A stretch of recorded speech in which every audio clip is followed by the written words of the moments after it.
여러분 안녕하세요. 문학마실입니다. 오늘은 우리 문학, 한국 문학의 새 얼굴 스마트 소설에 대해서 함께 말씀 나누도록 하겠습니다. 저희 황순원 문학촌 소나기 마을에서 올해부터 제1회 황순원 스마트 소설 공모전을 시작을 했어요. 그런데 무려 440명이 응모를 했습니다. 여러분, 시는 응모작이 많지만 짧은 소설이라 할지라도 소설에 이렇게 응모가 많은 경우는 쉽지 않습니다. 지난 11월 13일 시상식을 했습니다. 우리 강당에 모여서 이 소수의 거리지키기를 하면서 시상식을 했는데, 이 행사는 소나기 마을이 주최하고 문학나무라고 하는 개간 문예지가 주관을 했습니다. 자, 여러분, 왜 스마트 소설일까요? 이것은 소설이라는 이름 앞에 스마트라는 표절을 붙여서 그 장르의 성격과 의미를 규정합니다. 잘 아시다시피 소설은 근대 사회로 진입하면서 시민의식이 성장하고 또 그와 같은 변화에 발맞추어 등장한 창작 유형입니다. 지금은 비유와 상징의 기법으로 축약해서 발화하는 시보다 이렇게 이야기로 풀어서 서술하는 소설이 훨씬 더 강한 영향력을 가지고 있는 그런 시대죠. 그 중에서도 스마트 소설은 작가의 심리적 동향, 창작 주체의 생각 또는 그 변화와 관련이 깊습니다. 진중한 무게 있는 예술론의 문학의 명운을 걸기보다는 창작의 현실이 보다 즐겁고 일상의 삶에 유익한 것이기를 추구하는 경향, 이런 것을 반영합니다. 이를테면 생활문학이라고 하는 것이 하나의 시대정신, 자이트가이스트, 시대정신을 형성하는 그런 현상 중에 하나입니다. 작가가 편안하게 향유하면서 또 독자들과도 그렇게 소통하기를 원하는 글쓰기, 그와 같은 소설 쓰기의 새로운 형상이 곧 스마트 소설이라고 할 수 있습니다. 여러분, 이 스마트 소설이라고 하는 용어는 지금으로부터 9년 전에 개간 문예지 문학나무가 스마트 소설 박인성 문학상이라고 하는 걸 제정하면서 처음으로 사용되기 시작했습니다. 이 일을 주관해온 작가 황충상 선생은 이 스마트 소설의 분량을 200자 원고지로 7매나 15매나 30매나 이런 소규모로 제안을 했습니다. 그런데 그 짧은 분량에 문학의 해안과 통찰, 어려운 얘기죠. 이것을 보여줘야 한다. 더 나아가서 여기에는 짧기 때문에 그 짧음을 넘어설 수 있는 초월적인 실험 기법이 적용되어야 하지 않겠는가. 그리고 동시에 스마트한 압축성이 동반되어야 한다. 이렇게 개념과 범위를 규정한 바 있었습니다. 이 스마트 소설이 어느 날 갑자기 우리 눈앞에 나타난 것은 아니죠. 문학사적으로 여러 사례들이 있습니다.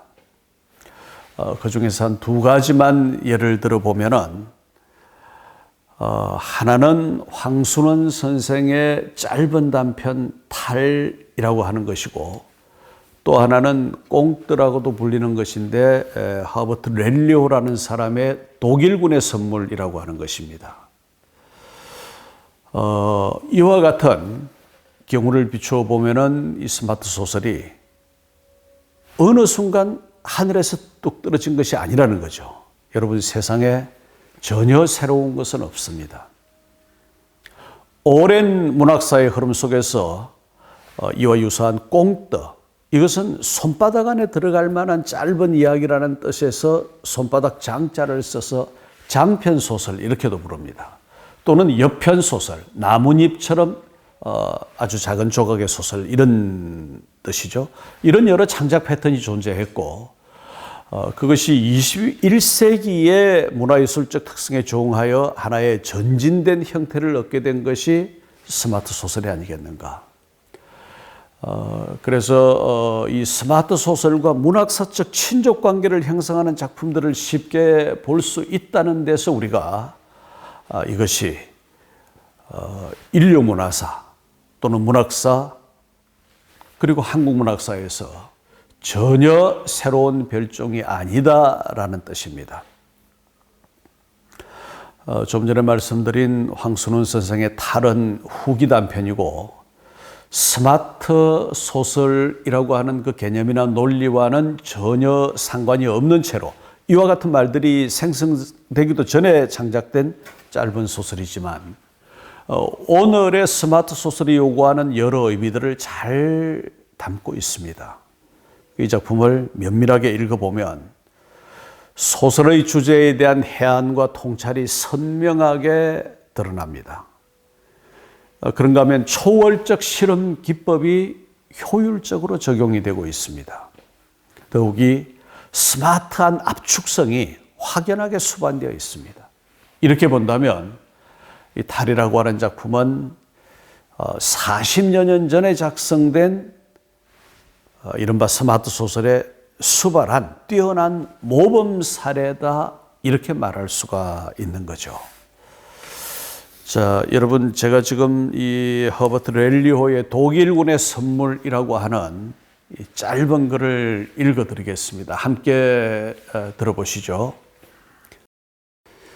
전쟁은 끝났다. 그는 독일군으로부터 찾은 고국으로 돌아왔다. 불이 침침한 길을 그는 급히 걷고 있었다. 어떤 여인이 그의 손을 잡고 술이 취한 것 같은 목소리로 말을 건넨다. 어디 가시나요? 우리 집에 가시는군요. 그렇죠? 그는 웃었다. 아니요. 당신 집엔 웬? 난 아내를 찾고 있어. 그는 여인을 돌아다 보았다. 두 사람은 가로등 옆으로 왔다. 그러더니 여인이 갑자기 앗 하고 소리를 질렀다. 그도 그만 여인의 어깨를 잡아 불미처로 끌어당겼다. 그의 손가락이 여인의 살 속으로 파고들었다. 눈이 빛났다. 요한 하고 그는 여인을 포옹했다.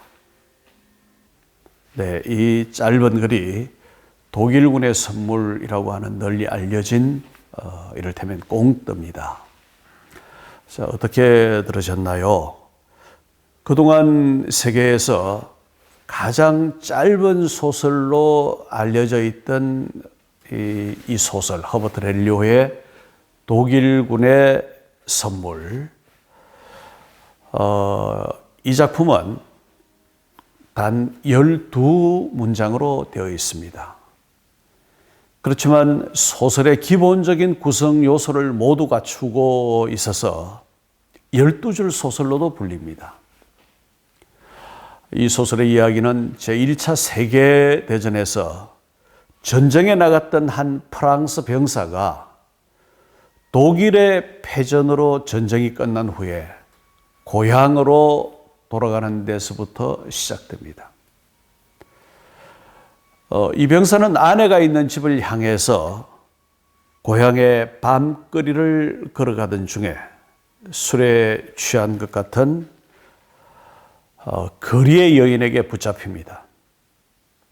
이 두 사람은 가로등 불빛 아래로 왔고 얼굴을 보고 비명을 지르는 여인을 귀한 병사가 와락 끌어안습니다. 그의 아내였던 것이죠. 기가 막힌 상황이죠. 전란의 상흔이 이렇게 담백하면서도 처절하게 또 이렇게 짧은 분량에 담겼다라는 사실이 놀랍습니다. 전쟁은 이 젊은 부부에게 더없이 강력한 직격탄을 날렸습니다. 전쟁으로 인해서 인간의 삶이 얼마나 피폐해지는가를 극명하게 드러내주는 담화지요. 이 작품은 그 주제에 있어서 비교를 해보면 제1차 세계대전 중에 영국 런던을 배경으로 로버트 테일러와 비비안 리가 주연한 영화 애수라는 영화가 있었죠. 원래 제목 원제는 워털루 브리지였습니다. 1940년의 영화입니다. 이 영화를 연상하게 합니다. 이 소설의 문면은 짧지만 그 이야기의 파장은 결코 짧다고 할 수가 없습니다. 자, 여러분, 이 스마트 소설은 속도의 시대 또 효율성의 시대에 있어서 공감을 불러일으킬 수 있는 여러 가지 요건을 갖추었습니다. 우리 삶의 현실에서 사회적 영역이 확장되고 또 경제의 범위가 팽창하던 그런 시대에 작은 것이 아름답다라는 수사, 레토릭이 있었죠. 오늘과 같이 물질 문명이 팽배하고 지식의 총량이 무한대로 늘어나는 시대에 있어서도 짧은 것이 선이다. 이와 같은 상징적 표현법이 통용될 수가 있습니다. 지난날의 문학사에서 이 짧은 것에 대한 실험이 여러 모양으로 있었고 그 연장선상에 오늘의 스마트 소설이 있는 것이 사실입니다. 매우 유명한 이야기인데 레 미제라블을 쓴 빅토르 위고가 출판을 의뢰한 뒤에 출판사로 편지를 보냈습니다. 출판을 의뢰했는데 답이 없었던 거죠. 그의 편지에는 단 한 글자 물음표가 적혀 있었어요. 근데 출판사 역시 단 한 글자로 대답을 했습니다. 느낌표 하나. 말하자면 출판합니까? 네, 출판합니다. 이 얘기죠. 이 불후의 명작은 그런 과정을 거쳐서 세상에 나왔습니다. 재미있는 비슷한 사례가 또 있습니다. 재미있다기보다는 이제 슬픈 이야기인데요. 어네스트 해밍웨이의 소설에 대해서 매우 부정적으로 생각하던 한 사람이 해밍웨이에게 이렇게 말했습니다. 아마 이렇게 말할 정도면 그가 사회적 영향력이 있고 부자이거나 뭐 그런 삶의 조건을 갖추었겠죠. 단 6단어로 사람들의 심금을 울리는 소설을 쓸 수 있다면 내가 그들을 인정하고 고액의 원고료를 지불하겠다. 그래서 해밍웨이가 6자로 된 소설을 썼습니다. For sale, baby shoes, never worn. 한 번도 신지 않은 아기 신발 팝니다. 제 영어 발음이 오클라호마 사투리입니다. 이 짧은 문장을 읽으면 꼭 팔아야 하는 어려운 사정, 그것도 한 번도 신지 않은 신발, 어린 아기의 것, 이런 정보를 만나게 됩니다.